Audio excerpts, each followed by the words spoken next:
Hello everyone, good morning. এইটো ব্লগটো আপোনালোকে next day চাই আছে যোনদিনাখন ব্লগ কৰিছিলোঁ সেইদিনাখন দিয়া হোৱা নাছিলে এডিটিং আছিলে কাৰণে আৰু আজি ব্ৰেকফাষ্টটো অলৰেডি কৰিলোঁ আমি লাঞ্চৰ কাৰণে ভাবিলোঁ মাহীয়ে বনাব মালাবাৰ ফিছ কাৰী সেইকাৰণে ফাৰ্ষ্টত ফিছখিনি ফ্ৰাই কৰি লৈছে মাছটো বাহু মাছ আছিলে ভালকৈ গোটেইখিনি ফ্ৰাই কৰি লোৱাৰ পিছত বাকীখিনি ৰেডি কৰি ল'লে এয়া লৈছে বিলাহী পেষ্ট আদা নহৰু পেষ্ট আৰু কাটি লোৱা পিঁয়াজ আৰু কাৰি পাত তেলত ফাৰ্ষ্টত দিছে সৰিয়হ কেইটামান তাৰপিছত দিছে মেথি দানা আৰু দিছে গোটা জিৰা সেইখিনি ভালকৈ ফুটি উঠাৰ পিছত তাত দিছে কাটি লোৱা পিঁয়াজখিনি এইখিনিতে কথা এটা কওঁ আমি জানা নাজানাই ৰেচিপিবোৰ দি আছোঁ আপোনালোকে ট্ৰাই কৰিলে প্লিজ কমেণ্টত জনাব আমাৰো ভাল লাগিব জানি আৰু এয়া তাৰপিছত দিছে কাৰি পাত আৰু তাত দিছে কেঁচা জলকীয়াকেইটা ফালি দিছে মাজত তাৰপিছত গোটেইখিনি ভালকৈ ৰং অহাৰ পিছত দি দিছে আদা নহৰু পেষ্টটো ভালকৈ গোটেইখিনি লৰাই লৈ অলপ সময় ৰাখি তাত দিছে হালধি তাৰপিছত দিছে জিৰা পাউডাৰ আৰু ধনিয়া পাউডাৰ অলপমান তাৰপিছত গোটেই মছলাখিনি ভালকৈ লৰাই লৈ তেল ফুটালৈকে অলপমান ৰাখিব মাজতে ক্লিপটো লোৱা নহ'লে নিমখ আৰু কাশ্মীৰী লাল মিৰ্চো দিছে তাৰপিছত গোটেইখিনি ভালকৈ তেল ফুটাৰ পিছত দি দিছে বিলাহী পেষ্টটো যোনটো কৰি থৈছিলে সেইটো দি দিছে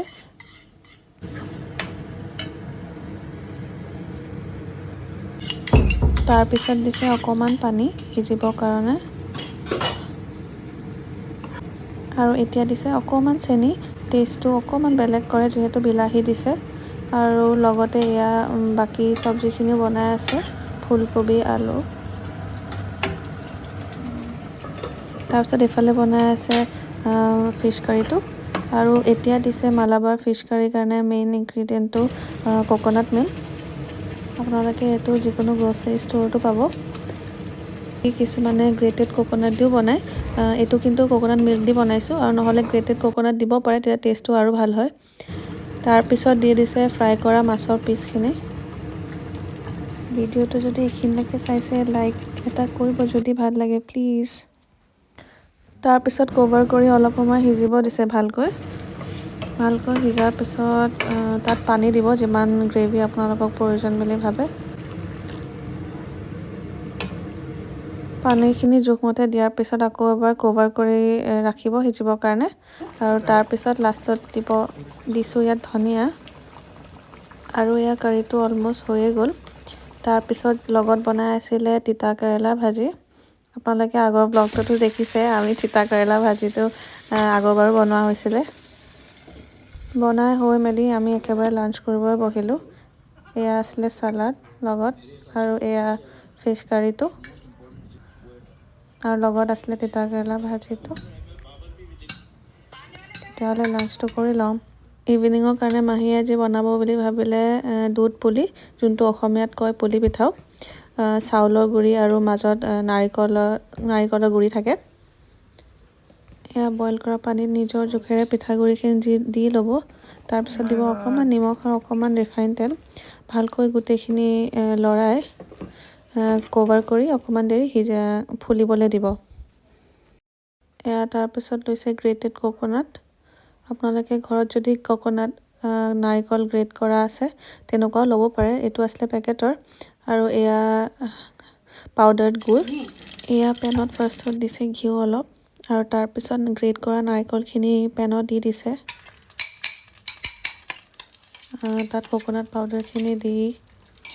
ফ্লেভাৰৰ কাৰণে দিছে ইলাচি আৰু ডালচেনি গুটি কেইটামান আৰু তাৰপিছত ভালকৈ লৰাই দিছে ঘিউৰ লগত মিক্স হ'বৰ কাৰণে কোকোনাটৰ গ্ৰেটেড কোকোনাটছখিনি আৰু মিঠাৰ কাৰণে দিছে পাউডাৰ গুড়খিনি দেখাইছিলোঁ যে আপোনালোকে চেনিও ব্যৱহাৰ কৰিব পাৰে যিমানটো জোখেৰে লাগে সিমানটো দি গোটেইখিনি মিলাই তাত অকণমানকৈ গাখীৰ দিছে যিমান প্ৰয়োজন আৰু অকণমান মিঠা প্ৰয়োজন বুলি ভাবাৰ কাৰণে আৰু অলপ দিলে গুড়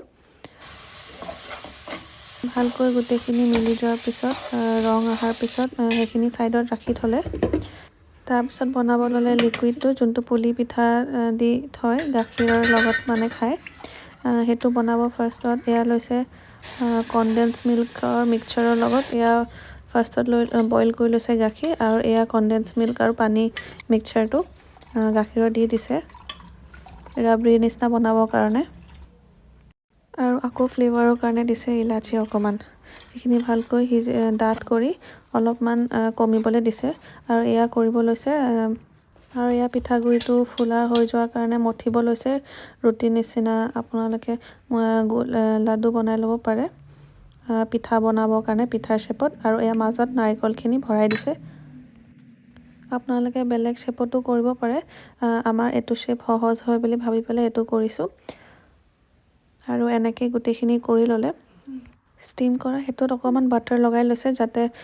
পিঠাখিনি লাগি নাযায় ষ্টিম কৰা সময়ত আৰু তেনেকৈ গোটেইখিনি কৰি ল'লে মাহীয়ে তাৰপিছত ষ্টিমাৰটো দি দিলে ষ্টিমাৰটোত আপোনালোকৰ লাগিব 15-20 মিনিটমান লাগিব ষ্টিম হ'বলৈ এয়া হৈ গ'ল ষ্টিম কৰা আৰু এয়া তাৰপিছত দি দিলে ৰাবৰি লিকুইডখিনি যোনখিনি বনাইছিলে কনডেন্স মিল্ক দি তাত এটা এটাকৈ দি দিলে দিয়াৰ পিছত অকণমান 5 মিনিটমান ৰাখিছোঁ এয়া হৈ গ'ল পুলি পিঠা অৰ্থাৎ দুধ পুলি আৰু এয়াই আছিল আজিৰ ভ্লগটো আকৌ এবাৰ ফুড ব্লগে হ'ল যিহেতু বাকীখিনি দেখুওৱা নহ'লে ফুড ৰেচিপিজ দুটাই আছিলে ভাল লাগিলে লাইক কৰিব বাই